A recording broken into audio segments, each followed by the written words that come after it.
Só para confirmar, então, todo mundo vendo a minha apresentação? Sim, perfeito. Tá. Passando o slide aí? Sim. Perfeito. Só clica em ocultar aí para tirar aquela aqui. barra embaixo. Pronto. Perfeito. Tá. Bom, pessoal, eu não estou enxergando vocês, que eu estou só logado num... Eu não fiz 2 logins, então só estão vendo minha apresentação aqui. Então, se tiver alguma pergunta, ou se usarem o chat, Marilton, por favor, faz a pergunta para mim, tá? Sim, eu te repasso. Eu queria agradecer a tua disponibilidade, César, para essa conversa. Foi ótimo, né? Providencial a fundação se apresentar, né? E nos ajudar a entender um pouco desse processo todo, né? Então, como eu te disse anteriormente, mais gente se demonstrou interessada, a gente não conseguiu ajeitar a disponibilidade de todo mundo, mas eu vou colocar disponível a gravação desse vídeo, dessa conversa inicial, e aí eu não sei o que tu planeja, que seja pergunta a qualquer momento ou depois... Qualquer momento. Agora eu vou dar uma introduçãozinha rápida e a gente já conversa. Perfeito, muito obrigado. Tá. Então. Mas, imagina, Marilton, eu que agradeço aí a disponibilidade de vocês, de todo o CDTech para nos receber, tá? Essa é uma ação que a gente queria... Eu me apresentar, então, para o pessoal, para os colegas aí. Meu nome é César Bergoli, tá? Sou professor da Faculdade de Odonto e estou diretor da Fundação desde maio do ano passado, tá? Antes disso... Marilton, acho que não está gravando ainda, né? Não, eu estou gravando a tela porque a nossa versão do Meet já não permite mais gravar. Perfeito, entendi. Tá.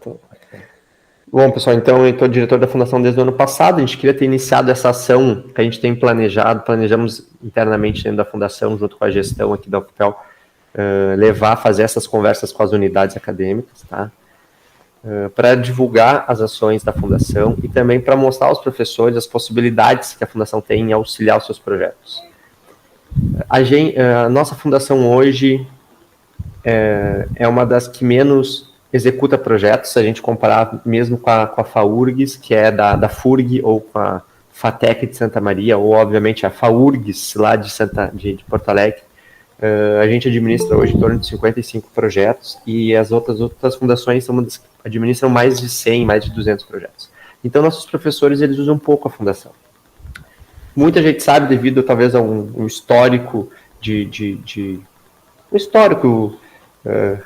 lá atrás da fundação com alguns problemas, né? Então, as pessoas têm um pouco de receio, mas teve uns avanços muito grandes nos últimos anos, em termos de organização, de interna, de atingimento de metas, de confiabilidade mesmo da fundação, que mudou completamente aquela antiga lógica e hoje ela funciona super bem, tá? Então, agradeço o tempo de todos. Pessoal, tem que ser uma conversa, não vai ser uma aula, tá? Então, por favor, me interrompam a qualquer momento, façam as perguntas, podem perguntar qualquer coisa que tenha. O objetivo aqui é fazer uma apresentação não tão longa, tá? Então, já digo, no máximo, se fosse apresentar sem as interrupções, 20, 25 minutos. Mas é mais para mostrar a fundação para vocês e explicar as formas que é possível, as formas possíveis dos professores utilizar da fundação, tá? Então, nós temos 2 fundações no momento, pessoal, tá? Eu estou trazendo a apresentação da Delfim, mas nós temos 2 fundações. Temos a Fundação Delfim Mendes Silveira e a FAO, que é a Fundação de Apoio Universitário. A FAO, no entanto, não está recebendo projetos, tá? Porque era a fundação que administrava antigamente o Hospital Escola e o Restaurante Universitário, etc. Então, ela está com algumas questões legais a serem resolvidas, algumas questões trabalhistas, né? Imagina, era uma fundação que administrava o Hospital Escola, chegou a ter mais de 500 funcionários na sua folha. Então, ela está com algumas questões trabalhistas a serem resolvidas e, por isso, então, ela não está recebendo novos projetos. Então, desde 2020, apenas a Fundação Delfim Mendes Silveira é quem tem recebido os projetos da universidade. A fundação, então, ela é uma pessoa jurídica de direito privado, porém sem fins lucrativos, tá? Ela foi criada em 1999, essa fundação junto ao FPEL. Ela iniciou pequena, e com o tempo foi recebendo e migrando mais projetos da FAO para ela. Então, hoje a gente administra 55 projetos, entre contratos, convênios, acordos. Tá? E as nossas atribuições, as nossas responsabilidades, são em todas as fases do projeto, são todas as fases. Nós temos a responsabilidade de auxiliar o professor em todos os momentos, inclusive momentos anteriores à celebração de um projeto conosco, tá? A gente consegue dar esse suporte. Então, a gente apoia desde a parte de captação de recurso até a parte de gerir, administrar esses recursos para os professores, executar as compras previstas nos planos de trabalho e, durante a execução do projeto, fazer a doação dos bens para a universidade, que todos os bens não podem ser de posse da fundação, fazer as prestações de contas, tá? Divulgar as informações, publicizar as informações que por lei são necessárias ser publicizadas e zelar pela transparência e pela legalidade de suas ações. Então, o professor transfere, digamos assim, a responsabilidade dessa gerência para a fundação e a fundação quem administra. Fazendo uma comparação rápida, é como se um professor fosse concorrer a um edital da CAPES, CNPq ou da FAPERGS e a fundação conseguisse prestar um apoio para ele, desde a elaboração do projeto, tá, até a confecção do plano de trabalho e na realização dos orçamentos, das compras e na organização de toda a documentação para prestar conta ao final do projeto ou daquele edital que o professor foi contemplado. Tá? A fundação hoje é dividida em 10 departamentos e nós temos hoje 23 colaboradores. Então, nós temos a direção, que vinculado à direção tem uma gerente administrativa, gerente geral da fundação, temos um setor de jurídico, responsável por analisar todos os pedidos de compra, todas as licitações, registros de preço. Antes de uma concessão de bolsa, é feita uma análise jurídica de cada etapa. Tem um departamento de projetos, que é responsável por toda a confecção de plano de trabalho, alterações desses planos de trabalho. Depois, o departamento de compras, que talvez seja o principal setor da fundação, porque é quem faz todos os registros de preço, as cotações, vai atrás dos fornecedores, verifica negativas fiscais. Também temos o departamento de pessoal, responsável pelos pagamentos das bolsas e pela folha de pagamento da fundação. O departamento financeiro, que é quem faz efetivamente o pagamento dessas compras. Um setor de contabilidade, que tem que organizar toda a nossa contabilidade ao longo do ano, porque a gente passa anualmente por uma análise de auditorias externas, tá? O setor de prestação de contas, para organizar a documentação das prestações de contas desses contratos. O setor de TI e, mais recentemente, contratamos uma pessoa para a parte de comunicação e marketing. Então, alguns de vocês já podem ter visto. Pessoal, nós estamos agora com rede social aí no LinkedIn, no Instagram. Vocês podem seguir lá nós vamos divulgar algumas ações, contratações de bolsistas, etc. E ações que a Fundação faz, mas para ter uma divulgação, uma visibilidade das nossas ações, dos projetos apoiados também. Tá? Esse aqui é um organograma, só para terem conhecimento como é a organização da Fundação. Então, acima, nós temos um conselho, que é o Conselho Deliberativo, tá? Que se reúne mensalmente, a cada 2 meses, bimensalmente, para deliberar sobre todas as ações que lhe cabem. Abaixo tem o Conselho Fiscal, responsável pelos pareceres de acompanhamento financeiro da Fundação. Depois temos a Diretoria Executiva, Assessoria Jurídica e a TI vinculada a ela. A nossa Gerente Executiva, que tem uma secretária vinculada a ela. E depois os departamentos de pessoal, de contabilidade, financeiro, compras e projetos. Então esse é o organograma da nossa Fundação, vocês podem ter essa informação lá no site. Bom, pessoal, depois de fazer essa breve apresentação sobre, digamos, a estrutura da Fundação hoje, na qual também nós estamos, então, apoiando 55 projetos, temos hoje, não no caixa da Fundação, mas estamos sobre gerência administrativa de um valor superior a 60 milhões de reais, então, desses projetos que a gente administra para efetuar compras, etc. Tá? Então, nós temos com uma demanda que pode parecer grande, mas comparada às outras fundações, ainda é pouco explorada, digamos assim, pelo corpo da universidade. Então, por isso a gente vem falar com vocês sobre como captar e executar, pessoal, recursos pela fundação, visando auxiliar ainda mais professores dentro da universidade a apoiar seus projetos e também visando fortalecer mais a fundação. Porque uma fundação forte, ela vai poder apoiar mais professores, vai poder dar melhor suporte aos projetos e ser cada vez mais ágil na execução das suas tarefas, tá? Então, o título é bem objetivo, é como captar e executar recursos através das fundações.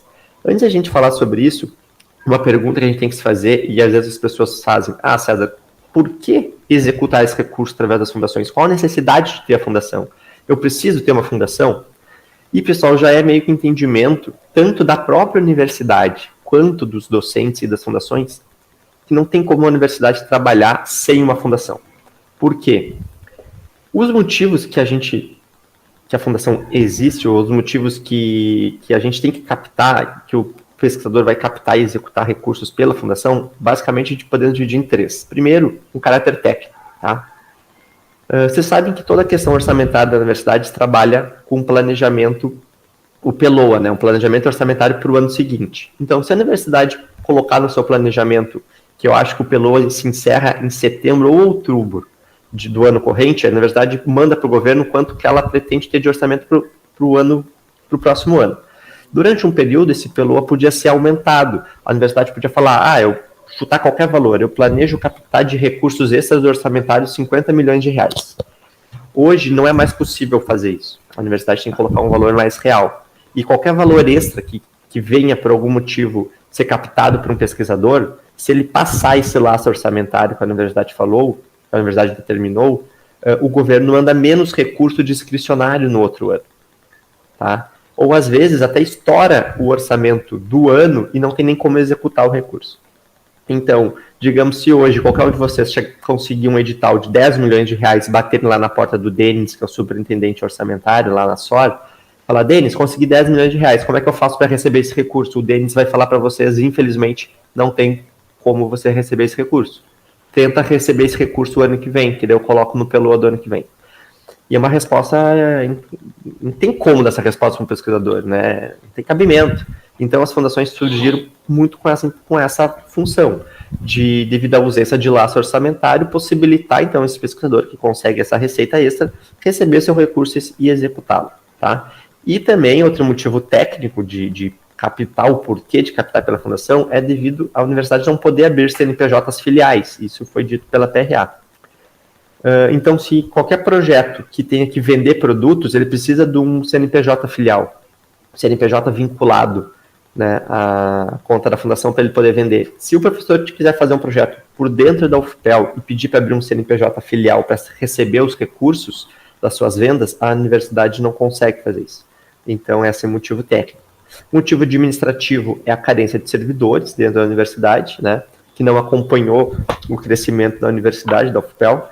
Imagina que além de todas as demandas diárias que a universidade precisa comprar para as nossas unidades, para os nossos centros acadêmicos, para os nossos centros, eu, por exemplo, que tenho um projeto preparado pela fundação, ia lá solicitar para a universidade comprar material de consumo para o meu projeto. Seriam 55 projetos a mais, demandas a mais de compras, que a universidade não conseguiria dar conta. Ou se desse conta, aí teria o terceiro item, que é um caráter dinâmico, né? Esses itens, muitas vezes, essas pesquisas que a fundação aqui administra, o professor tem necessidade de comprar um produto de uma semana para outra, muitas vezes de um dia para o outro, tá? E a universidade não conseguiria atender esse caráter dinâmico do projeto. Então, esses são os 3 motivos pelos quais a fundação existe para captar e gerir esse recurso, tá bem, pessoal? Voltando agora ao tema então, da nossa conversa, como captar e executar esses recursos, depois de falarmos o porquê disso pela fundação, vamos focar na parte de captação, que é uma parte bem importante, que eu acho que a fundação, desde maio do ano passado, quando eu assumi, a gente tem tentado focar e dar um suporte maior nisso, em aumentar essa demanda da captação. Hoje vocês sabem que todos os professores que captam recursos para seus projetos, muito é por uma demanda pessoal deles, por uma capacidade pessoal deles.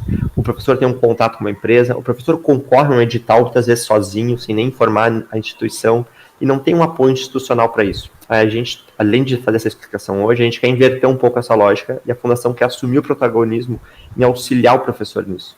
Tá? Fazer com que o professor foque na parte técnica, na parte do seu projeto de execução, e a fundação talvez ter essa responsabilidade de auxiliar ele, de mandar editais, de fazer uma parte mais profissional na parte da captação. Mas como captar recurso, pessoal? A resposta primeira que eu tenho que dar para vocês seriam projetos. Então, vocês precisam ter um projeto. A gente não tem como captar recurso, seja ele pela fundação, nem executá-los, apenas com uma intenção. Então, todo professor vai precisar ter um projeto já para essa captação, tá? E qual tipo de projeto, César, que eu preciso ter para captar esse recurso?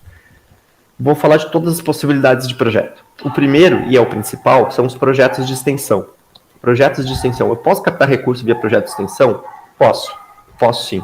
Tá? Como que eu posso? Bom, esse projeto, pessoal, todo projeto de extensão, ele tem uma comunicação direta com a sociedade, uma relação com a sociedade. Né? Os projetos de extensão, eles prestam um serviço à sociedade e à comunidade. Sempre que vocês vão ter uma prestação de serviço, essa prestação de serviço pode ser cobrada. Tá? Isso é permitido por lei. Tá bem? Óbvio que eu não posso criar um projeto de extensão, isso é muito importante, pessoal, vocês terem essa visão, eu não posso criar um projeto de extensão cujo objetivo dele vai ser captar recurso. Não, meu projeto de extensão sempre tem que ter uma finalidade e ter um objetivo, o fim da universidade, que é a formação do nosso aluno. Então, eu vou dar um exemplo de um projeto que eu tenho, que é administrado pela Fundação, tá? Um projeto que é implantodontia para acadêmicos, ali na Odonto. A função do nosso projeto, como a implantodontia não está dentro do nosso currículo, a função do projeto, o objetivo do projeto é proporcionar aos alunos o contato, o aprendizado na área de implantodontia. Tá? Como fazer isso? Eu tenho que atender pacientes com necessidades de implante. Então, eu preciso colocar implantes, fazer próteses, etc. Tá? Para isso, eu preciso cobrar os procedimentos desses pacientes, porque a faculdade de odonto não está contratualizada com o SUS para essas demandas. Então, eu vou ter que cobrar do meu paciente o implante ou a confecção da prótese e os materiais de consumo que eu uso para isso. Como é que eu faço para administrar esse recurso? Através da Fundação de Apoio. Tá? Um outro exemplo, o Hospital de Clínicas Veterinárias. O Hospital de Clínicas Veterinárias é um projeto de extensão, é um projeto de extensão grande e amplo, que faz os atendimentos das demandas, né, dos animais e de quem tem pet, aí, sejam eles de pequeno ou grande porte. O objetivo do projeto de extensão da HCV não é captar recurso, é sim proporcionar aos alunos da veterinária o contato, o aprendizado nas áreas da veterinária. Para isso, obviamente, o HCV precisa cobrar pelos procedimentos, para manter a sua estrutura em funcionamento. Então, como é que ele faz para receber e comprar os produtos que ele precisa no dia a dia? Através de um projeto, de um contrato com a Fundação de Apoio. Tá? Eu só dei 2 exemplos, mas nós temos vários hoje projetos. Então, hoje, projetos de extensão que cobram por essa prestação de serviço, nós temos vários.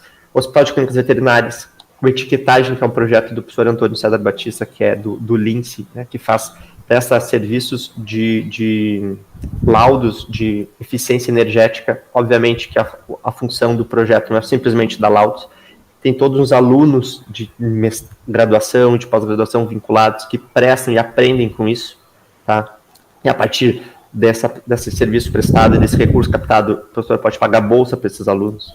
Tem o laboratório de grãos ali na veterinária, herbologia, tecnologia da madeira, Centro de Diagnóstico de Doenças da Boca, é um outro projeto ali também na Faculdade de Odonto, etc. Tá? Até os CIEPs, pessoal, os CIEPs, os SICs, as semanas acadêmicas, elas têm um caráter de extensão, elas não têm um caráter de ensino, porque a gente está, né, se tem esse entendimento que essas semanas podem ser caracterizadas como projetos de extensão.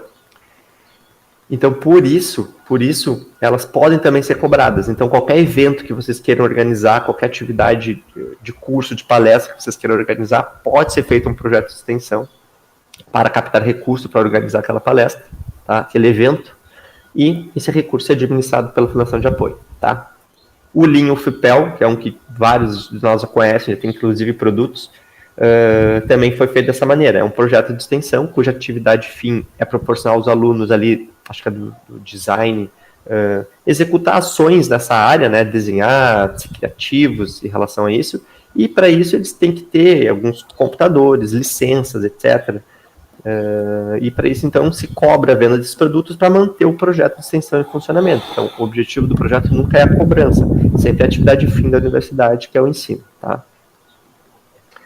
Quando a gente tem projetos de extensão, a fundação vai celebrar com a universidade um contrato, tá bem? Então, a universidade contrata a fundação para fazer um gerenciamento financeiro desse projeto. E os documentos que vocês vão precisar para fazer a celebração o projeto de extensão aprovado no Cobalto, já tem que estar aprovado. Um plano de trabalho, que a fundação dá todo o suporte para vocês montar esse plano de trabalho. E depois disso, vocês vão ter que tramitar esses documentos pela Coordenação de Convênios e Contratos, a SECONC, que tem um site dela super bom ali, com bastante informações, todo um passo a passo no SEI, vocês vão tramitar por ali. Mas é super simples. Basicamente, esses dois instrumentos, esses dois documentos, o projeto aprovado no Cobalto e o plano de trabalho, são suficientes. Os outros documentos, daí tem todos os documentos prontos, memorandos, que tem tudo o texto pronto, que vocês terão que inserir no Cobalto, no SEI, desculpa. Tá? Quem pode ser o ente financiador, pessoal, desses projetos? Prefeituras podem ser entes financiadores. Por exemplo, esse Centro de Diagnóstico da Doença da Boca, ali na Faculdade de Odonto, tem um centro ali, um CDC, onde eles fazem laudos, as pessoas, tipo, cirurgiões dentistas que fazem uma biópsia no seu consultório, não tem onde fazer essa biópsia, ou é muito caro fazer essa biópsia num laboratório tradicional, ele pode encaminhar para a faculdade faz a biópsia e cobra por esse serviço. Tá? Algumas prefeituras que também não têm na sua estrutura como fazer o biópsia e laudo, né, dessas biópsias que os seus dentistas nas unidades básicas de saúde identificam, elas contratam esse serviço pelo CDC. Então, a prefeitura contrata 20 laudos, 30 laudos e paga por aquele valor, tá? Então, nós temos parcerias, por exemplo, da Prefeitura de Capão do Leão com o Hospital de Clínicas Veterinárias para atendimento de animais oriundos daquela cidade. Então, todo projeto de extensão pode ter como ente financiador uma prefeitura, pessoas físicas, no caso do meu projeto ali da implantodontia, a gente atende pessoas físicas, as pessoas físicas são quem pagam pelo procedimento, direto na conta da fundação. O CIEP, né, as inscrições são feitas por pessoas físicas, tá? E também empresas privadas. As empresas privadas podem contratar o serviço, como eu falei, do CDC, do diagnóstico da boca. Se alguma empresa privada quiser contratar implantes para os seus funcionários, ela pode contratar o nosso projeto, tá, para fazer esse serviço. Então, existe essa possibilidade também desses projetos de extensão captar recursos através de prefeituras, pessoas físicas e empresas privadas. Então, nós temos desde os entes públicos até os entes privados, passando pelas pessoas PJ, pelas PF no meio disso tudo, tá bem? Pessoal, às vezes eu falo meio rápido, né, que eu não quero me alongar, vão me interrompendo de qualquer dúvida, tá? Outra característica, ou outro tipo de projeto, são os projetos de pesquisa e de inovação, tá? Esses projetos de pesquisa e de inovação são também uma outra forma da gente captar recurso, tá? Através da fundação. Eles são bem diferentes dos projetos de extensão, né? Cujo objetivo aí é prestar atendimento a uma comunidade, é prestar um serviço a uma comunidade. O projeto de pesquisa e de inovação, ele tem um objeto específico, certo? Um objetivo específico. Todo projeto de pesquisa tem que ser um objetivo específico. Eu não posso cadastrar um projeto de pesquisa no Cobalto dizendo, vou fazer um teste para ver o que vai acontecer. Não, eu tenho um objetivo específico, é fazer o teste para determinar tal coisa. Se eu vou conseguir ou não, a pesquisa vai me mostrar, mas o objetivo é bem específico, tá? E por que pesquisa barra inovação? Porque são diferentes. Então, todo projeto de pesquisa, por exemplo, o EpiCovid, que está aí, que a gente administrou o recurso em 2020, tinha um objeto claro, que era fazer o levantamento epidemiológico, né, da taxa de prevalência de Covid na população brasileira. Esse é o objeto específico, tá? E por que eu bato nesse ponto? Porque conforme o objeto do projeto aprovado, vai ser o objeto do instrumento celebrado, é isso que vocês vão ter que comprovar na prestação de contas lá na frente. Então, a gente tem que ter bastante cuidado com isso. Então, nós temos alguns projetos de pesquisa do próprio CDTEC sobre desenvolvimento de vacinas para finalidade animal, cujo objeto é específico, é desenvolver uma cepa tal para vacina tal. Esse projeto todo, então de pesquisas, podem também captar recurso. Tá? Podem captar recurso. E esse recurso pode ser administrado por nós. Tá? Para esses tipos de projeto, de pesquisa ou de inovação, nós podemos celebrar 3 tipos de instrumento, pessoal. Ou um contrato, tá? Que seriam mais para esses projetos de pesquisa que não vão gerar produto ou inovação no mercado, tá? Então, como eu comentei, o EpiCovid não ia gerar um produto a ser comercializado, é um projeto de pesquisa clássico, tá? Um acordo de PDI, que é quando o meu projeto visa gerar uma produção de um produto para o mercado, uma vacina nova, uma patente de algum equipamento ou de algum serviço, tá? Então eu vou fazer um acordo de PDI. Ou também posso fazer um convênio vinculado a um projeto de pesquisa ou inovação. O que vai mudar do contrato e acordo é que nesses dois primeiros, a origem do recurso é privada, é uma empresa que está financiando, uma empresa privada que está financiando. No convênio, é um ente público que está financiando, tá? Está financiando esse meu projeto. Exemplo, então, e que documento eu preciso, César, para celebrar isso? Os mesmos, parte sempre do mesmo. Primeiro, um projeto de pesquisa ou de inovação já aprovado no COBAL, um plano de trabalho, tá? E procurar o setor responsável pela universidade da celebração dos instrumentos, que é a SECONC. Aí a SECONC vai lhe pedir outros documentos e, a partir daí, partir o processo de tramitação pelo SEI, tá? Quem é que pode financiar esses projetos, como eu comentei? Então, tanto os contratos quanto os acordos vão ser sempre empresas privadas. Então, eu estou desenvolvendo uma vacina aqui e eu acho que está numa fase que agora eu posso explorar isso comercialmente. Eu posso encontrar um ente privado que tem interesse em financiar, ele vai financiar essa minha pesquisa. Esse recurso do ente privado vai entrar numa conta vinculada a esse projeto na fundação de apoio, e através do plano de trabalho vocês vão poder comprar os insumos, materiais permanentes, etc., pagar as bolsas que são necessárias para tocar esse projeto e entregar o produto contratado, tá? A única diferença, então, quando é um convênio, é que normalmente aí a pesquisa é financiada por um órgão federal. Nós temos alguns exemplos de pesquisas financiadas por órgãos federais, o EpiCovid foi um deles, né, que foi o Ministério da Saúde que financiou.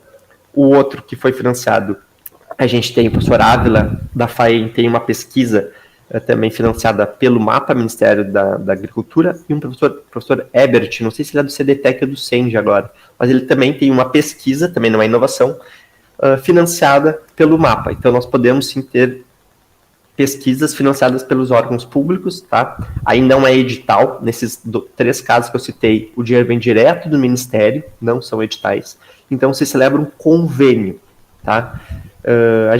Vocês podem ter algumas pesquisas de vocês financiadas ou obtidas recursos através de edital. Aí é um outro tipo de instrumento que ali na frente eu vou comentar de novo, que é um instrumento mais simples, tá? Mas quando é recurso direto de Ministério, é um convênio. O que é a diferença de um para o outro? O convênio é um pouquinho mais chato, trabalhoso para executar o recurso, porque tem umas leis um pouquinho mais, digamos, mais detalhadas, tá? Os contratos e os acordos são super simples, bem flexíveis, bem? Bom, um outro tipo de projeto que a gente pode ter na universidade para captar recursos também são os projetos institucionais, tá? É um projeto que está caracterizado pela Resolução 13 de 2019, e ele tem que ter consonância, a característica desse projeto tem que ter consonância com o PDI da instituição. Quando é que eu vou submeter um projeto institucional, César? É quando esse projeto institucional, vocês terem uma ideia, dar uns exemplos que é mais fácil vocês observarem. Nós temos, por exemplo, 2 projetos institucionais com recurso captado pela universidade, pela fundação, gerido pela fundação. Um é um programa de desenvolvimento da Lagoa Mirim. Tem a agência da Lagoa Mirim, né? E ela conseguiu recurso através do Ministério também, do Desenvolvimento Regional, para administrar a barragem da Lagoa Mirim. Não é um projeto de pesquisa, não é um projeto de extensão, eu não estou prestando um serviço à comunidade, não estou vendendo um serviço. É um projeto que é interesse da instituição, porque é interessante para a instituição, como um longa-manos, um braço longo do governo, fazer a gestão e o controle das águas da Lagoa Mirim, né? Então, é um projeto institucional. Outro é a turma especial de medicina veterinária que a gente tem, né? Para os filhos filhos de pessoas vinculadas a assentamentos rurais. Não é um projeto de pesquisa, não é um projeto de extensão, é um projeto institucional, tem um caráter institucional e está vinculado essas ações ao PDI. Tá? O CIEP, o SIC, o EMPOS, as semanas acadêmicas, porque eu coloquei ali, porque também podem ser de extensão, podem, mas também podem ser caracterizados como projetos institucionais. É de interesse da universidade, da UFPEL, fazer esses eventos para divulgar o que ele tem produzido, para interagir com seus estudantes. Então, também poderiam ser inseridos como projetos institucionais. Tá? Esses projetos, é a mesma questão, a gente vai celebrar ou contratos ou convênios. O que difere aí é a origem do recurso, né? Por exemplo, o CIEP é um contrato, porque a origem do recurso é privada, são pessoas físicas que pagam as inscrições. Os exemplos que eu dei, tanto da turma de medicina veterinária quanto da Lagoa Mirim, são convênios, porque vem recurso do governo federal, tá? E para celebrar, vocês vão precisar do projeto institucional aprovado. Esse projeto não tramita pelo COBAL, tem uma tramitação diferente. um plano de trabalho e vão mandar esses documentos para a SECOM, que é quem, a partir daí, vai disparar o trâmite, tá? O ente financiador pode ser também pessoas físicas ou recursos públicos federais, tá? Não temos nenhum caso de entes privados financiando projetos institucionais, mas pode se aplicar sim, pode ter essa característica, podemos ter, tá? E quando eu falo em recurso público federal, eu posso ter tanto de TEDs, que é um recurso que vem direto do Ministério, quanto emendas parlamentares. Os dois vão ser celebrados através de convênios, o instrumento e o seu uso é o mesmo. Projetos de ensino também é um outro projeto que a universidade tem. Por que está vazio? Bom, no momento, a universidade não aceita a captação de recurso para essa finalidade de ensino. Tá? Para projetos de ensino, a gestão tem o entendimento de que o ensino tem que ser público e gratuito. Então, se vocês quiserem organizar uma turma de especialização, alguma coisa nesse sentido, um curso de capacitação, de atualização, que vai ter um diploma emitido pela universidade, que pode ser feito através de um projeto de ensino, não vai poder ter captação de recurso. Então, já adianto vocês, já saliento que sempre que tiver algum tipo de capacitação nesse nível, que é vinculado a projetos de ensino, não vai ser permitida a captação pela gestão. Pode ser que se mude a gestão, né? Você sabe que tem outras universidades públicas que têm especializações, que são administradas pelas suas fundações de apoio, mas no momento, nossa universidade adota essa conduta, tá bem, pessoal? Então, por isso que eu deixei em branco esse slide aqui. Outras formas de captação, além desses projetos cadastrados na nossa instituição. A gente também capta recursos através de editais, tá? Então, nós temos, sim, hoje, captação de recursos e administração desses recursos da fundação de ente como a Eletrobras, tá? Foi um projeto institucional, ali do pessoal da arquitetura, que eu acho que foram 5 universidades no Brasil todo que ganharam, acho que isso foi em 2020, agora que a gente está conseguindo tocar esse recurso. Vai ser a construção de um prédio que se chama NZEB, que é um prédio carbono zero, de 3 andares ali na Faculdade de Arquitetura, onde vão sediar laboratórios. Vai ser um prédio 100% automatizado, sem geração nenhuma de poluente ou de carbono, né, como é o edital. Então, esse recurso foi captado através desse projeto e vai ser administrado através da fundação. Nós temos projetos captados através do FINEP. Hoje, todos os projetos que a PEC-PPG encaminha para o FINEP, de conserto de equipamentos ou outra parte de equipamentos, o FINEP faz questão que seja executado pela fundação, porque ao longo do tempo muitas universidades não executaram ou executaram mal, então a experiência que o FINEP tem com as fundações é melhor, então hoje o FINEP solicita que esses recursos sejam executados pelas fundações de apoio das universidades. Nós captamos recursos também através do BNDES, edital de restauro do prédio das Belas Artes, do EBA, alguns podem ter visto essas notícias, né? 5 milhões de reais, foi um edital que a gente submeteu, também foi um projeto institucional, tá? Ou editais específicos vinculados ao Ministério da Educação, Ministério da Cultura, etc. Sempre a gente está ficando sempre de olho nesses editais, quando a gente identifica ele, a gente encaminha para alguns pesquisadores, que a gente sabe que pode ter aquele perfil, ou para as pró-reitorias, para elas fazerem a ampla divulgação. Mas também é outra forma de captar. Nem todos os editais, pessoal, permitem a captação de recursos e execução pelas fundações de apoio. Então é importante ler bem o edital para ter certeza se a gente pode ou não. A gente recebeu esse ano mesmo alguns professores com interesse de submeter projetos para alguns editais. Quando a gente leu, a gente viu que não poderia ser executado por fundações, tá? Então, resumindo, todos os projetos podem captar recurso, com exceção dos de ensino, tá? E são ótimas fontes de captação de recursos. A gente explora muito pouco essa parte de projetos e de editais. Lembrando, os entes financiadores podem ser desde prefeituras, governo federal, pessoas físicas, empresas privadas, órgãos governamentais, empresas de capital misto, né, como a Eletrobras e outras que o Brasil tem. Então, se vocês hoje conseguirem, faltou aqui também, desculpa, entes internacionais, nós temos hoje recursos administrados de entes internacionais.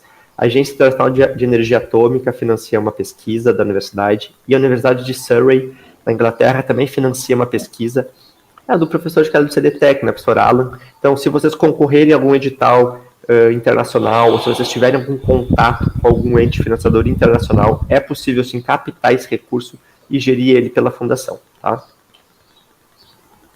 Outra ação que a gente tomou, pessoal, desde o ano passado, é importante destacar isso, a Fundação contratou Finders, né? Nós temos 3 Finders contratados pela Fundação. O que são esses Finders? São pessoas que vão pegar um projeto, vão pegar um know-how dos pesquisadores da universidade e vão, literalmente, se o professor assim autorizar, bater na porta de empresas, de potenciais parceiros e divulgar.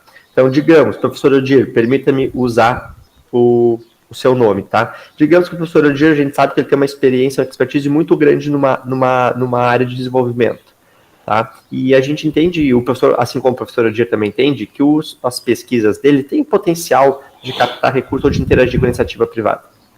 Ele pode vir solicitar para a Fundação isso, a Fundação vai marcar uma reunião com esse Finder específico, o professor Odir vai apresentar isso para esse Finder, né? Vai organizar uma apresentação.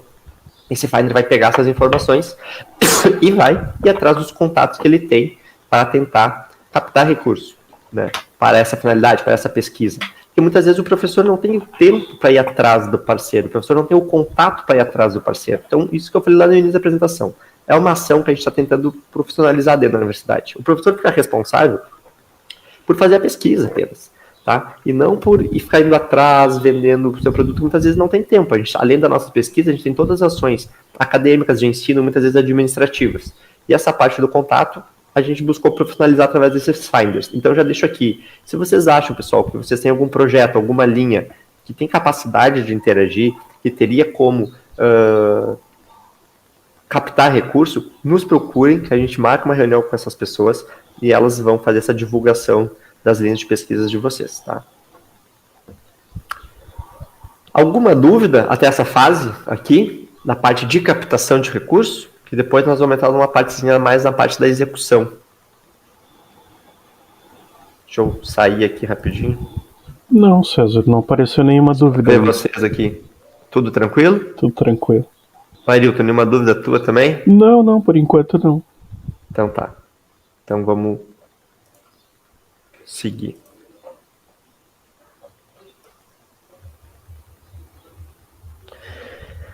Bom, pessoal, agora a gente vai falar a parte da execução, como executar esse recurso, né? Muito se tem no entendimento, assim, de que a fundação ela serve para desburocratizar e que alguns falam que a fundação é muito burocrática. Não é nenhum e nem outro, tá? A gente, não é por ser uma fundação que a gente pode voltar a adotar práticas do passado, que as fundações adotavam. Por exemplo, o professor chegava, e não é uma culpa, não é culpa de ninguém, não era, digamos assim, nunca teve nenhum tipo de enriquecimento ilícito ou de nenhuma ilegalidade nesse sentido. Mas eram práticas porque não se tinha uma legislação pertinente à época, os órgãos de controle não orientavam, eram muito mais punidores e não se tinha entendimento. A legislação foi se construída ao tempo com a construção das fundações. Então, durante muito tempo, as fundações, o professor chegava com uma nota, dava a nota e a fundação restituía, né? Independente do que estava sendo comprado com aquilo ali. Então, tinha casos, eu lembro de casos lá da FATEC de Santa Maria, uma vez que ela foi gerir um recurso da FINEP, e a FINEP é extremamente chata com recurso, e com razão, né? Recurso público. A Universidade, a Fundação, então, lá de Santa Maria, os pesquisadores ganharam um edital lá da FINEP, e não tinham o hábito de ser criteriosos nas análises de prestações de contas, e a FINEP pediu a prestação de contas e eles não tinham nota, né? Quando eles apresentaram as notas para a FINEP, era um projeto vinculado à área aeroespacial lá, o FSM tem um centro de meteorologia muito grande lá, do INPE, acho que é, e tinha lá nota de passagem de ônibus, tinha nota de carne, tinha nota de vinhos, notas fiscais de compras, que não tinha nenhuma relação com o projeto. Então, obviamente, estava irregular, né, aquilo ali. Então, hoje não se adota mais isso. Então, a gente não é assim, porque é uma fundação, a gente pode usar do jeito que a gente quer. Não, tem alguns regramentos.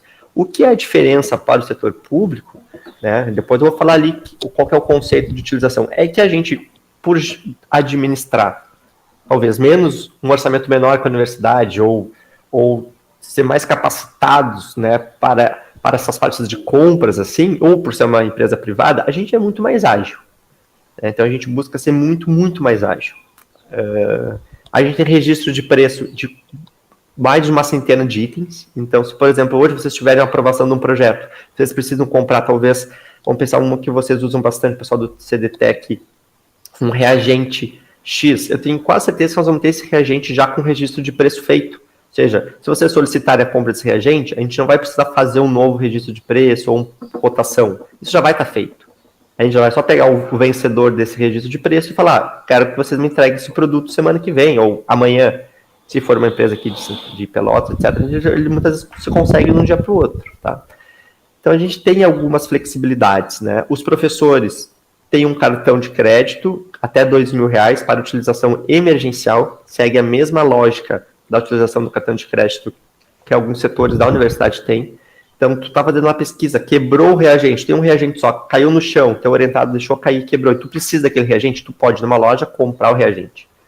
A gente entende que é emergencial isso, aí vai ser restituído. Então, não tem problema. A gente tem algumas flexibilizações e algumas agilidades nesse processo. Mas deixando claro, não é porque é uma fundação que se usa como quer, e a gente não é burocrático também. Todas as normas que a gente segue, não foi a fundação que criou, ou foi a legislação, ou é a universidade que determina, tá? Então, para definir a execução, depende muito da origem do recurso, pessoal, se ele é público ou se ele é privado. Antes de a gente chegar nesse tema, para a fundação, isso é um entendimento dos órgãos de controle, estava lendo um acórdão do TCU ontem, inclusive, a AGU diverge do TCU, então, assim, talvez a gente possa melhorar, talvez num curto intervalo de tempo a gente possa avançar bastante com isso, dentro da Universidade Federal de Pelotas. Já queria adiantar, dar um spoiler, a gente está vendo possibilidades legais, está se debruçando de maneiras de desburocratizar ainda mais as formas de compra, talvez adotar para projetos de pesquisa a mesma norma quando a gente ganha um edital da CAPES CNPq, mas nós estamos vendo, não é para esse momento. Mas para a fundação hoje, o entendimento dos órgãos de controle, e eu falo aqui, os órgãos de controle prestam um serviço, eles acham que prestam um serviço para a sociedade, executando um rigor grande na utilização do recurso, mas eu acho que eles prejudicam a sociedade com esse rigor muito grande, porque no momento que eles criam um rigor, uma burocracia muito grande, eles inibem, eles afugentam novos entes privados de virem aportar recursos na instituição. Então, tu tem uma pesquisa de 200 mil, tu tem tanto rigor que tu evita que tenha uma má versão de recurso ali. Beleza, só que tu gerou tanta burocracia por causa dos órgãos de controle que aquela empresa não vai mais financiar a tua pesquisa. E se tu tem um financiamento de pesquisa, tu gera um produto, com certeza esse produto vai gerar mais emprego na sociedade, vai gerar mais renda na sociedade, mais vendas, mais impostos captados na sociedade. Pode gerar royalties que podem ser utilizados pela universidade. Então, eu acho que os órgãos de controle, eles são importantes, eles controlam a má versão de recurso, mas eu acho que tem um momento que eles têm que virar o olho e entender que não é sendo tão duro que eles estão ajudando a sociedade, né? Porque isso afugenta muitos entes financiadores. E quanto mais pesquisa a gente tiver, mais renda se gera para o país, tá? Então, isso é importante. Mas, para a Fundação de Apoio, depois desse desabafo aqui, para a Fundação de Apoio, todo recurso é público, tá? Esse é o entendimento do TCU, todo recurso é público. Então, entrou um dinheiro de uma empresa privada na conta de um projeto, como esse projeto usa infraestrutura e recurso humano público, a Fundação sempre vai usar esse recurso como ele se fosse público. Então, acima de 40 mil é registro de preço, o famoso pregão, abaixo de 40 mil, 3 orçamentos, tá? Tem como usar recursos sem 3 orçamentos? Tem. A gente pode aplicar a questão de inexigibilidade, né, quando é um item de pesquisa muito específico, não precisa, só se faz uma justificativa. Tá? Então, por isso a gente segue essas leis que eu botei aí, a 8241, que é das fundações, e a 8666, que é a lei do serviço público. Então, para a fundação, o recurso sempre vai ser utilizado como se fosse público. Tá? Agora, para vocês executarem esse recurso, pessoal, ele depende da sua origem. Se ele for privado, ele tem uma forma de executar. Então, os contratos e acordos de PDI, se vocês vierem celebrar conosco, ele é um recurso privado, vem de um ente privado ou de uma pessoa física. O que vocês vão poder comprar? Vocês vão poder adquirir todos esses itens que estão na tela. Material permanente, material de consumo, contratação de serviços de terceiros. Quero contratar uma empresa para fazer um site para o meu projeto, porque é importante. Pode. Um serviço de terceiro de manutenção. Pode. Bolsas, tanto para o professor, quanto como para técnicos administrativos, quanto para alunos. Pode ser pago? Pode. Posso pagar diárias? Pode. Posso pagar passagens? Pode.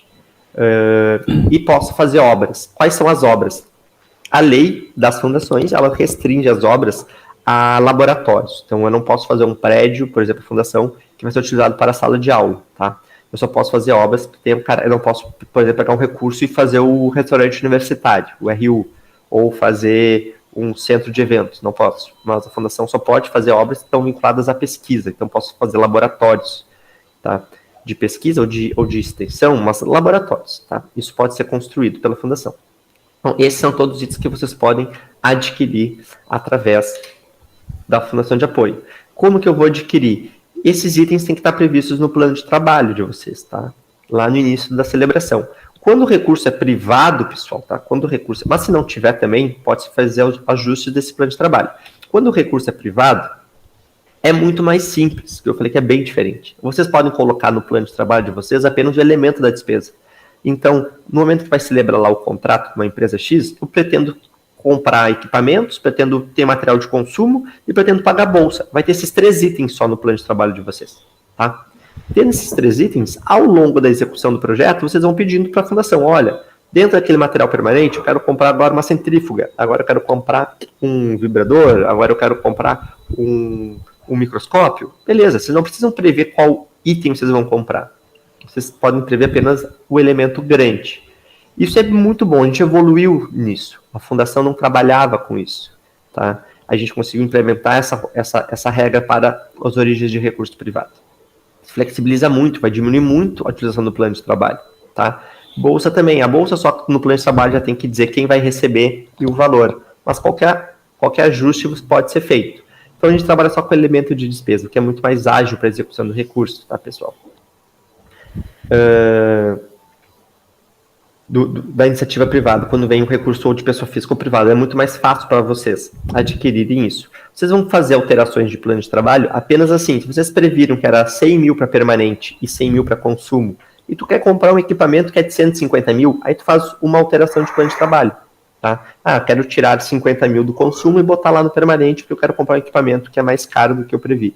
Não tem problema. Só que são muito menos alterações, é muito mais ágil para o pesquisador, tá? Quando o recurso for público e a gente celebrar convênio, vocês vão ter algumas limitações de utilização do recurso. Material permanente é possível, material de consumo é possível, serviço é possível, bolsa também. Diárias e passagens vocês podem receber para a utilização, por exemplo, do Ministério, porém diárias e passagens não podem ser executadas pela Fundação. Então vocês receberam 1 milhão lá do Ministério para fazer uma pesquisa. Desses 1 milhão tem 100 mil em diárias e 100 mil em passagens. Esses 200 mil vão ficar dentro da universidade, para serem executados pela universidade, pelo sistema SCDP. Tá? Então, o pesquisador, o professor, não pode receber valores de diárias e passagens de recursos públicos pela fundação. Tá? Então, tem que ser executado. E já deixo claro, se alguém de vocês já tem algum contato aí, esses recursos não podem entrar em restos a pagar mais. Então, não utilizou o valor de diária e passagem até o ano corrente, se perdeu, vocês não conseguem jogar para frente, tá? E as obras que podem ser feitas com recurso público são as mesmas do recurso privado. Laboratórios, etc. A mesma coisa, não muda, tá?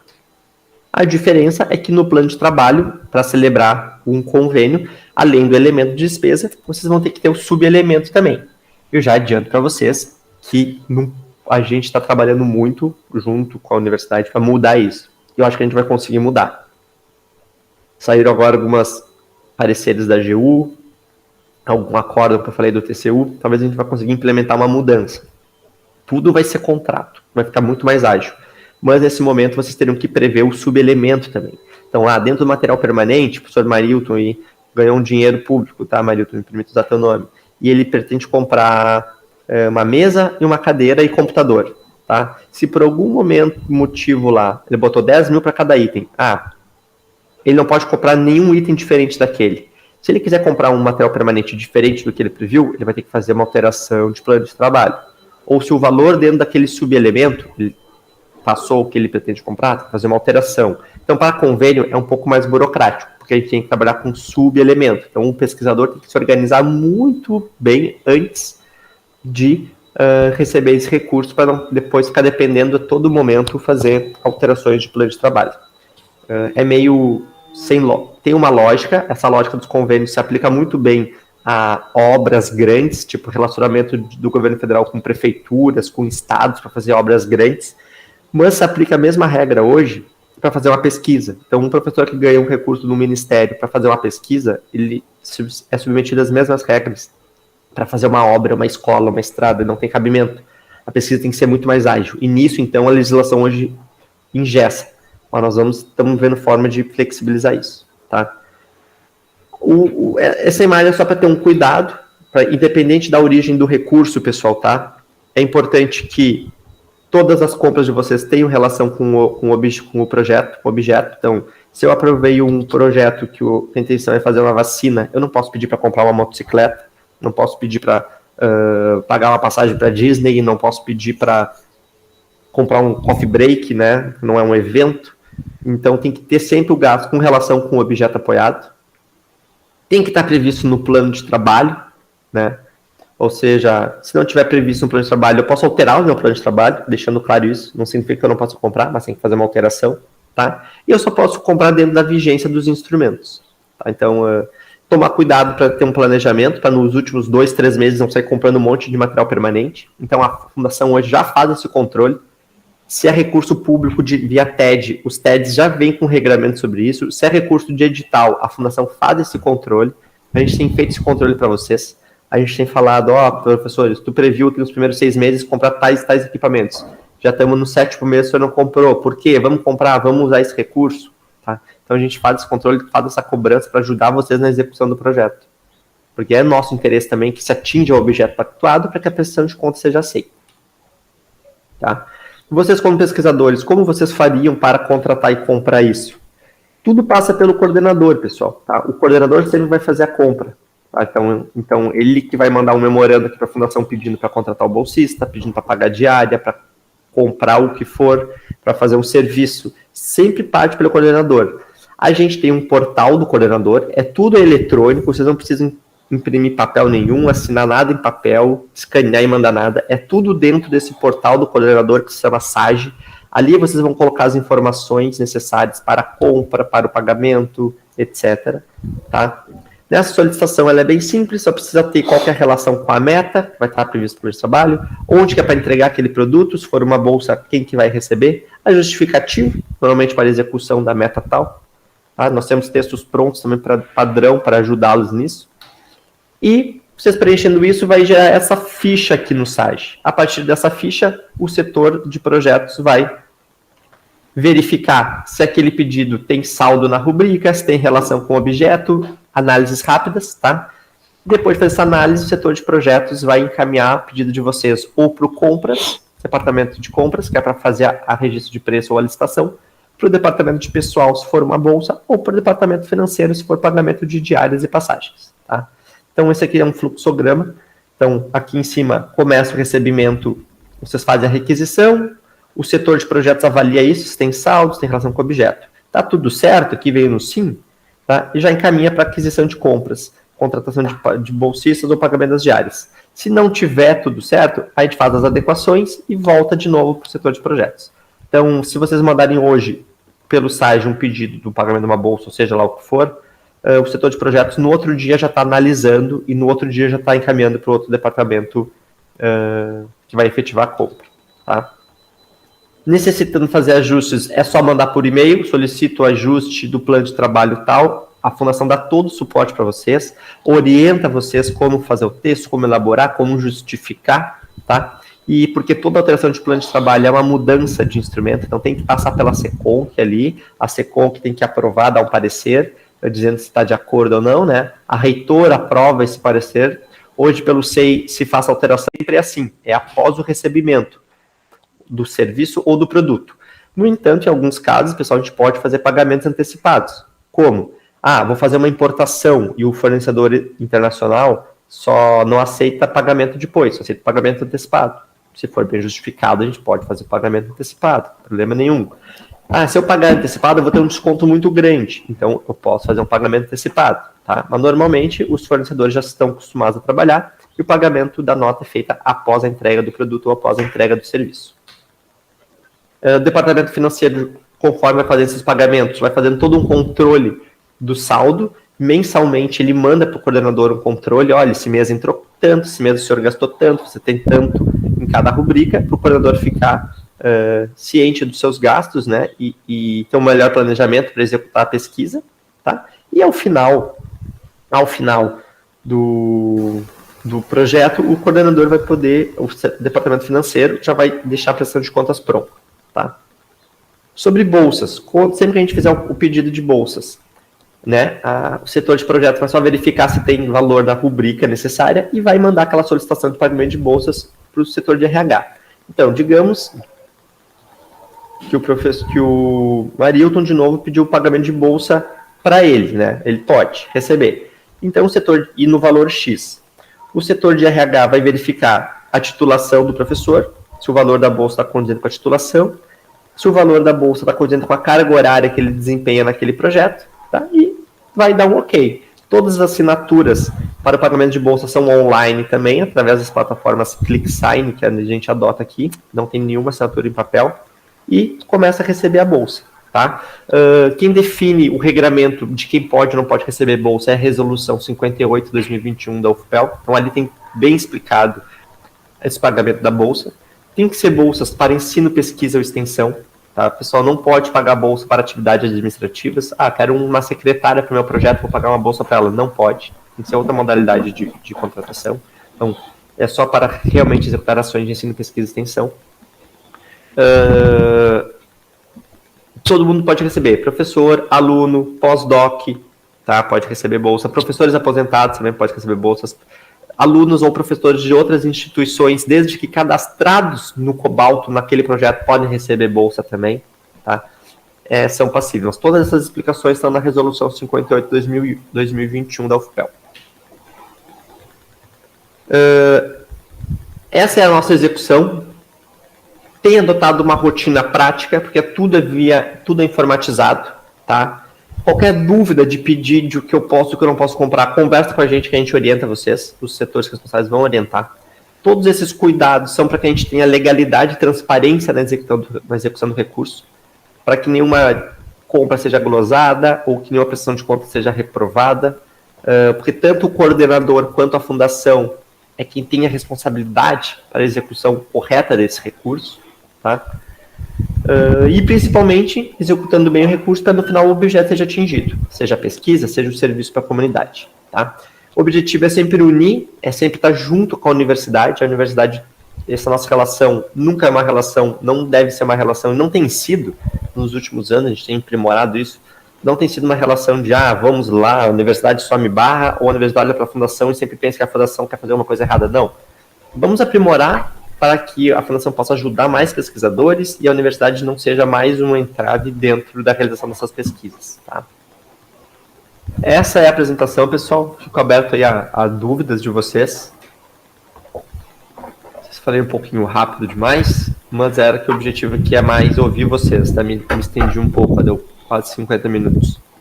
Joia, eu achei bastante informativo, assim, muito esclarecedor, para quem não tinha muito contato ainda com a fundação, né? E eu deixo aberto, né, perguntas da plateia. Professor Odir, por favor. Muito bem, muito bom, César. Eu sou cliente da fundação já há bastante tempo, né? Já tive projetos geridos, né, pela FAO ainda, né, a longa data, há bastante tempo, mais recentemente agora pela Fundação Delfim Mendes Silveira, né? Tenho 2 projetos em andamento. E muito bom o teu trabalho, né, de divulgação. Eu acho que isso é importante, né, que todos tenham essas informações, né, e saibam como acessar, né, e o trabalho, o serviço que a Fundação proporciona, né, oferece a toda a comunidade universitária. O trabalho da Fundação é muito bom, isso eu posso, né, sou testemunha disso, né, o profissionalismo da equipe é total, né, não tenho nenhuma reclamação quanto a isso. A única reclamação que eu teria é quanto às exigências, né, bastante burocráticas, mas eu sei que isso não né, estando eu também à frente de uma fundação, não de apoio, mas uma fundação de amparo, eu sei que os órgãos de controle, né, são muito rigorosos, e a gente tem que, né, executar exatamente conforme a legislação determina. Então, a minha reclamação não é com relação à fundação ou à equipe técnica, é com relação à legislação, né, que realmente a burocracia ainda é muito grande, né? Tem vários aspectos que a nova lei da inovação, né, promulgada em 2016, flexibilizou, mas os órgãos de controle ainda não aceitam, né, ainda não interpretam da forma mais flexível, né. Tenho conversado bastante com o Fernando Peregrino, né, que é o presidente do Conselho Nacional das Fundações de Apoio, né, o CONFIES, e ele é das pessoas que fala de forma bastante insistente na necessidade de desburocratizar esse sistema, né, de flexibilizar, de tornar mais ágil. Então, hoje, né, o que eu acho que não está como eu gostaria, principalmente o tempo necessário para comprar um reagente, por exemplo, embora tenha essa possibilidade de compras emergenciais, né? Mas na rotina, né? O melhor é não precisar usar isso, o melhor é ter agilidade nas compras rotineiras, né? E isso, no começo, a gente custou um pouco a entender exatamente a rotina, né, os procedimentos que nós tínhamos que fazer. Demoramos um pouco, né, para iniciar a utilização dos recursos, mas agora o fluxo já está bem assimilado e a gente está conseguindo executar de forma adequada. Então, eu tenho, né, esses comentários a fazer e parabenizar pelo teu trabalho. Aqui o professor Sérgio Cava, né, também. Sérgio é o presidente agora, né, do conselho, do conselho, qual conselho? Conselho Superior, né, Sérgio? Eu já fui integrante desse conselho. Na verdade, eu faço parte do conselho desde 2012, né? Aí eu fui diretor-presidente em 2016, início de 2017, mas eu ainda continuo na diretoria, agora estou como diretor financeiro. Diretor financeiro, perfeito. Tem uma coisa que eu acho que o César, não sei se ele comentou, porque eu tive problema com a internet agora, mas tem o manual do coordenador, né? Então, no final de 2020, mais ou menos, nós conseguimos implementar também o manual do coordenador, que a maioria dessas informações que o César passou, né, que o César passou brilhantemente bem apresentado, né, mas tem muitos mais outros detalhes, né, do processo de compra, né, do processo de tramitação do plano de trabalho, etc., né, tem nesse manual do coordenador. Né. Então, ao longo dos anos aí, a gente vai implementando o manual do coordenador, estamos implementando o sistema SAGE, né, que o César falou também. Né. É isso. Muito bom, muito bem mesmo. Então, parabéns, né, pelo trabalho de vocês. Eu acho que quem sai ganhando é toda a universidade com isso, né? E só peço assim, que continuem lutando para tentar diminuir as exigências burocráticas, né, para que a gente tenha mais flexibilidade, mais agilidade na utilização desses recursos. Né? A taxa de administração também é um pouco pesada, né?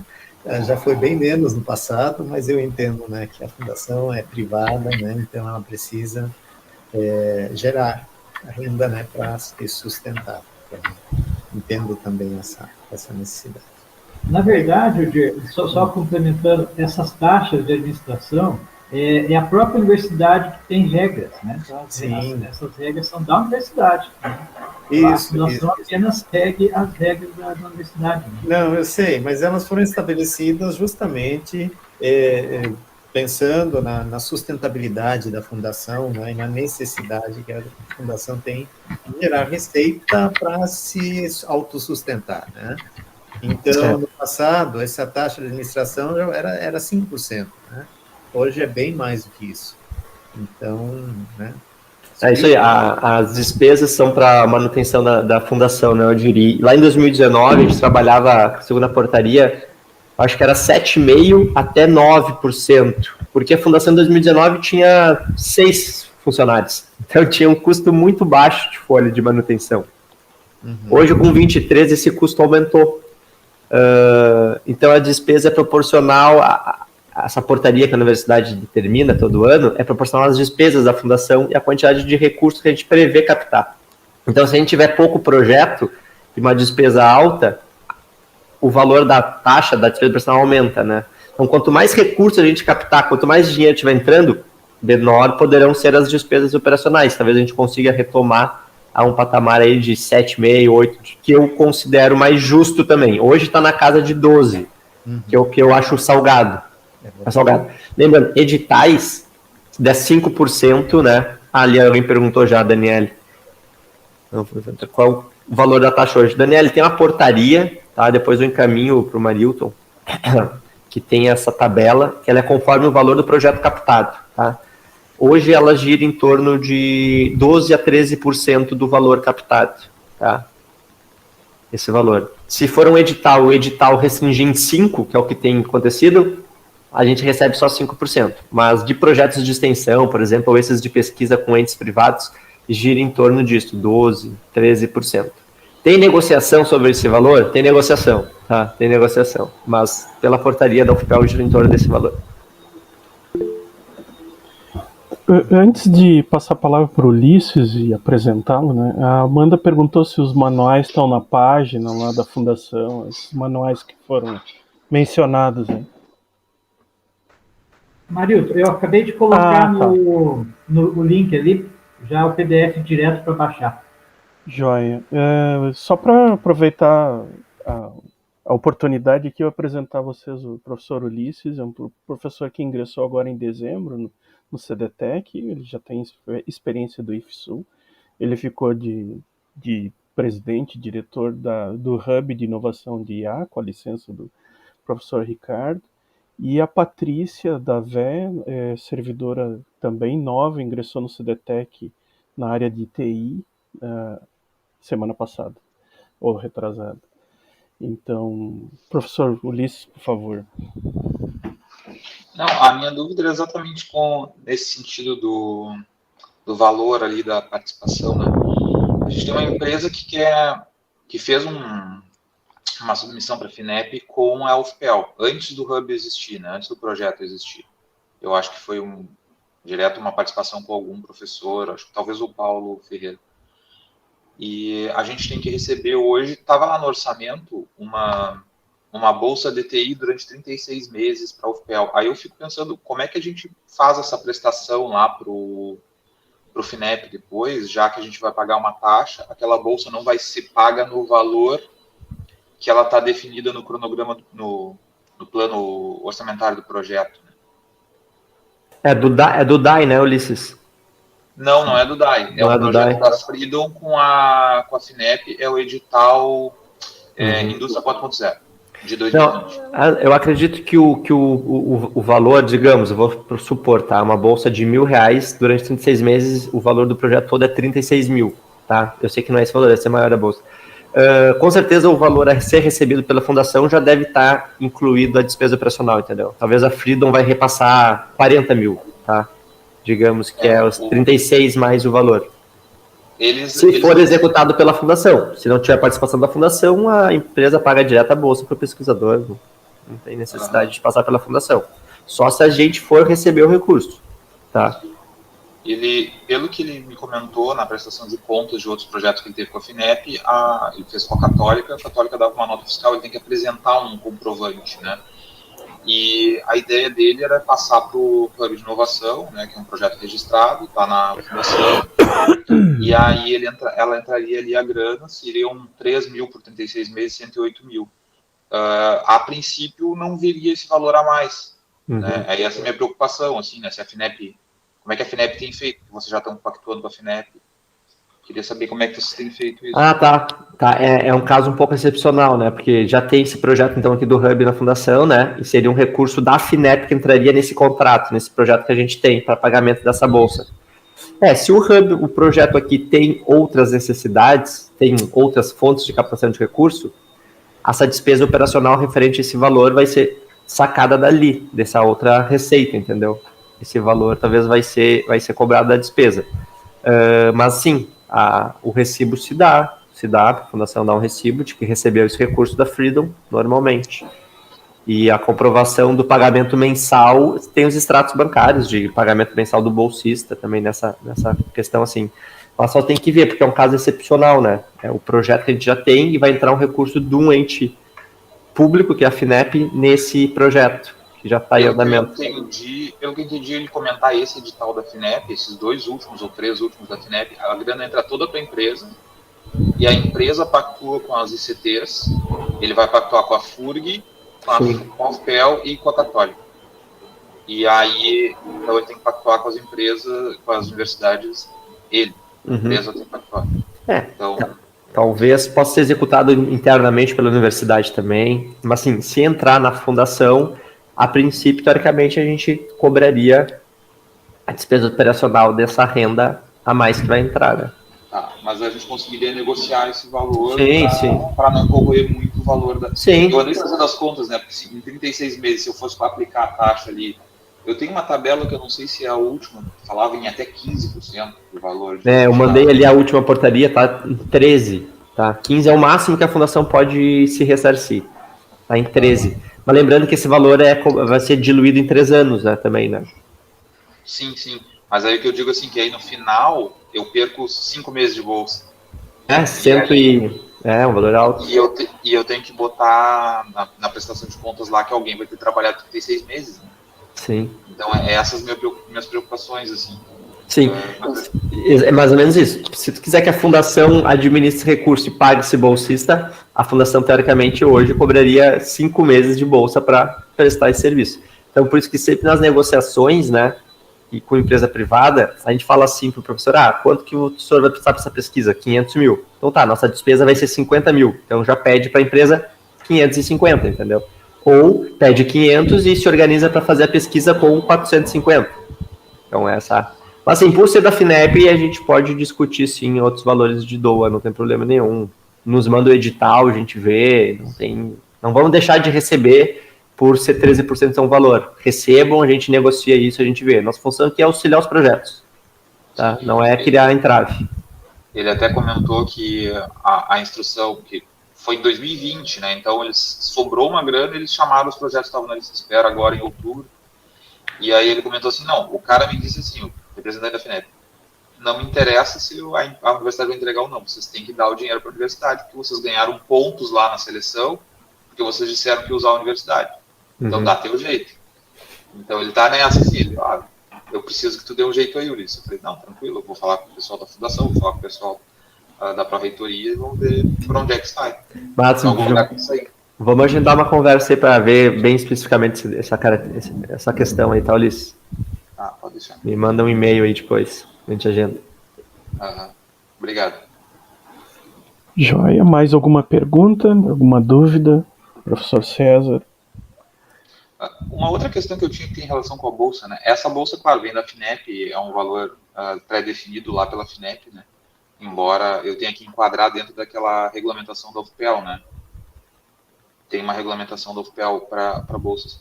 A gente estava tentando discutir, até estava discutindo com o Flávio Demarco agora, antes da nossa reunião, eu estava conversando com ele sobre o Hub, e a gente estava discutindo essa questão das bolsas. Aqueles valores, tu sabes de onde saiu aquela limitação? Como é que a universidade definiu aqueles limites de bolsa? Sim, eu ajudei. Antes de ser da fundação, eu estava na coordenação de convênios e contratos. Aqueles valores, eles são com base em, tipo, professor, doutor, né, na universidade. A gente poderia, o professor, doutor, receber maior restituição de órgãos de fomento como um pesquisador visitante, certo? Que é 14 mil. Tá bom, ser pesquisador visitante hoje. Nem estou preocupado com a gente, estou preocupado com os alunos, porque eu não consigo pagar mais reais. O aluno e a FURG está pagando 1.200. E aí eu não estou conseguindo aluno. Não, o aluno, ele, de graduação, ele tem ali uma... Eu não estou com a resolução aberta aqui, mas tem junto na resolução o comparativo, nessa 58/2021 tem o comparativo com que tipo de bolsa que é. Se é PQ, se é iniciação científica, etc. Se não me engano, tem um valor de referência. Se não tiver na resolução, eu sei qual foi utilizado essas comparações. Tá? Então, é o valor de referência, porque a utilização diz que a gente tem que ter valores compatíveis ou Eu não posso definir um valor na minha cabeça, né? Então, eu até entendo que tem que ter algum tipo de racionalidade ali. O problema é que aqui na região, né, a 54 quilômetros, a gente tem a FURG, que é a bolsa, até por causa da Embrapi, as bolsas de iniciação para 20 horas para alunos de graduação está em 1.200. Mas a Embrapi tem um regramento diferente. Mas aí eles estenderam o regulamento para as outras bolsas também, porque tem projeto europeu que também paga o mesmo, paga até mais. Então, a gente está com um problema mesmo de manter alunos, né? Para o Hub, principalmente, a gente está pactuando com empresas, as empresas até querem pagar mais, querem que a gente pague mais, mas a gente não consegue pagar mais de R$500. Sim. Não, bolsa de graduação, se eu não me engano, é até 1.000, né? Mas aí eu tenho que justificar por que o aluno vai trabalhar 40 horas e que isso não vai atrapalhar a formação acadêmica dele. Exatamente, a lógica é essa, tanto para docente também, né? Se o cara é aluno, vai receber uma bolsa 40 horas, então ou ele não vai estar trabalhando 40 horas, ou ele não está fazendo faculdade, né? Pois Não está estudando. Aí se tu justificar que o curso é noturno, sei lá, alguma coisa assim, a gente até conseguiu flexibilizar isso para pós-graduação. A pós-graduação é possível tu pagar uma bolsa de 40 horas, porque a gente sabe que às vezes o cara está no último ano do mestrado, doutorado, que não tem mais cadeira para fazer, né? Ele está se dedicando só para aquela pesquisa ali. Então ele consegue. Agora, para a graduação se limitou sim por causa disso, porque se entendia que não tinha muito uma lógica, um aluno de graduação está cursando 8 disciplinas e está ganhando uma bolsa de 40 horas, né? Até a minha discussão nem é tanto essa, assim, porque nossos alunos trabalhando 20 horas, como esses da FURG que estão fazendo, com R$500, a gente não mantém aluno, não mantém. Porque qualquer estágio da nossa área, claro que eu entendo que de área para área isso varia bastante. Sim. Mas da nossa área, qualquer estágio paga 3 vezes esse valor. Para trabalhar as mesmas 20 horas, às vezes 12.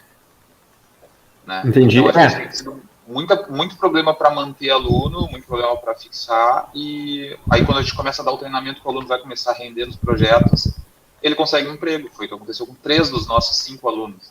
Com certeza a área da TI tem essa limitação, né? Para as outras áreas, os R$100 a mais pode ter certeza que é uma fortuna a mais para os alunos das outras áreas. Para a TI eu entendo que os estágios devem pagar muito mais que a bolsa. Sabe que até o último edital da CNPq que saiu específico para a gente pedir bolsa de iniciação, foi um para trabalho de conclusão de curso com inteligência artificial, já era R$500, da CNPq. A professora Larissa aqui do departamento ganhou 2 bolsas, o professor Guilherme Corrêa também ganhou, o professor Agostinho também ganhou. Já era de R$500, e mesmo assim estavam correndo atrás de aluno. Porque é bem difícil, tá bem difícil de conseguir. Ainda mais, pensa, TCC, né? O cara tá no final do curso. Sim. Entendo. Isso aí tem que ser proposto dentro da UFPEL, essa alteração, a resolução, né? Aí a gente só segue o que foi definido ali.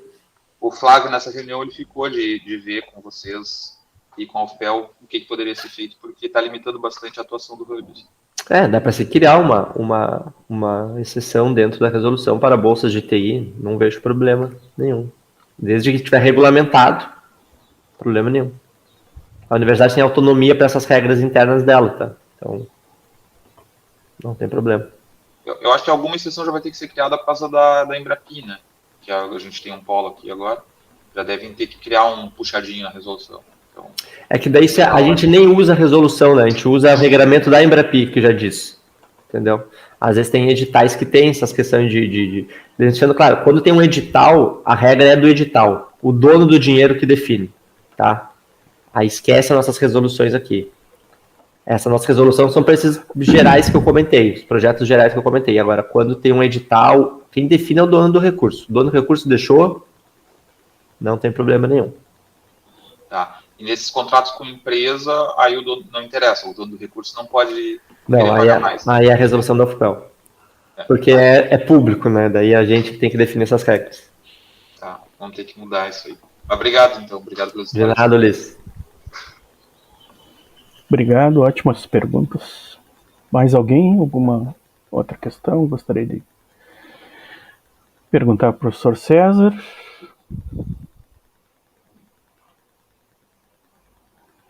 Não?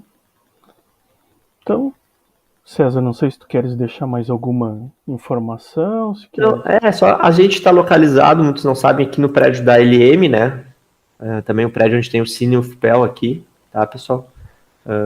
Estrategicamente aqui perto, junto no mesmo prédio da coordenação de convênios e contratos, a superintendência de inovação, para aproximar esses 3 setores, para discutir essas alterações sempre que necessárias, de flexibilização de utilização do recurso.